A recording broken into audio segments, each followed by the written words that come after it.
Hello, I'm Lawton, and this is a video about the DxO Nik Collection and how to combine filters in Colour Efex to create a one-click preset. Here's my starting image, which is a nice enough composition, but it's pretty plain and could benefit from a little extra editing. And here's my edited version. It uses 4 Colour Efex filters in combination: the Contrast Color Range filter, Glamour Glow filter, Image Borders filter, and the Lens Vignette filter. I'm launching Colour Efex from Capture One because my original image is a RAW file and I want to make sure it has a full range of tones with no clipping. You can do this just as easily in Lightroom Classic. Colour Efex does have extensive editing controls of its own, but if you need to recover shadow or highlight detail from RAW files, you should do that first. Now in Colour Efex, I can set about adding my filters. There's a tab for these at the top of the left sidebar. It's a long list, but you can click the star button next to the ones used most often and then use the Favorites button to filter out the rest if you want to save a little bit of time later on. I'll start with the Contrast Color Range filter. All I need to do is click on the filter name and it's added to the Tools panel in the right sidebar. This is a brilliant tool for colour images because it changes the relative strengths of the different colours.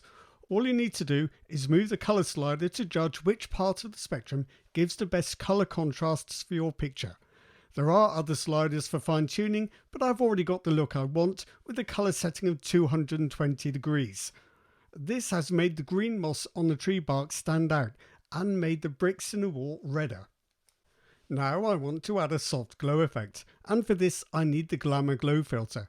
Now here's an important point. If I just click on this as before, it will replace the Contrast Color Range filter I just added.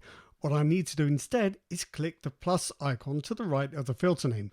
This adds the Glamour Glow effect and you can see it in the right sidebar underneath the Contrast Color Range filter. Again, I'm not going to do an awful lot here except to push the glow slider right up to 100%. This gives a soft glow effect that I really like. What about an image border? There's a filter for these in the left sidebar too, and again I need to click the plus button to add it to the filters I've already applied. You can choose your border style from the drop down menu in the panel.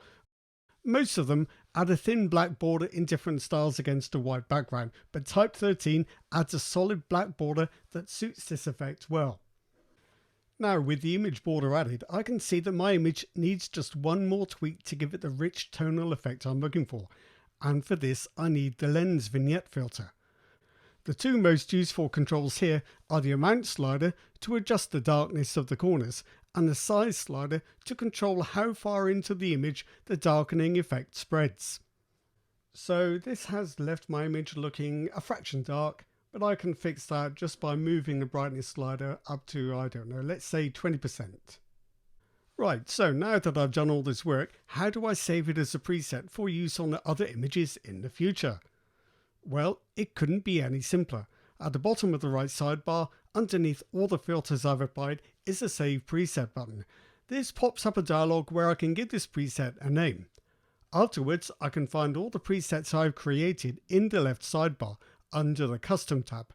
Note that the actual Presets tab is reserved for the pre-configured presets supplied with Colour Efex as standard. So let's try this preset on a new image. Sure enough, if I click the preset, all 4 filters I used before are added together with the settings I chose at the time. You can see them over in the right sidebar.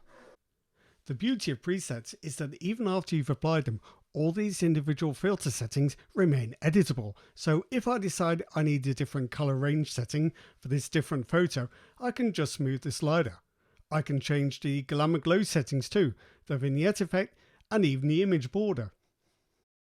If I do need to make some changes, should I save another preset?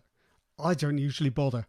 I usually just make one preset for one effect style and modify the filters if I need to for different images. It's still a huge time saver, and the advantage of presets is that they are previewed live in the left sidebar so that you can get instant inspiration for your images. So that's it, a quick guide to creating and saving presets in Nik Collection Colour Efex. I hope you find it useful.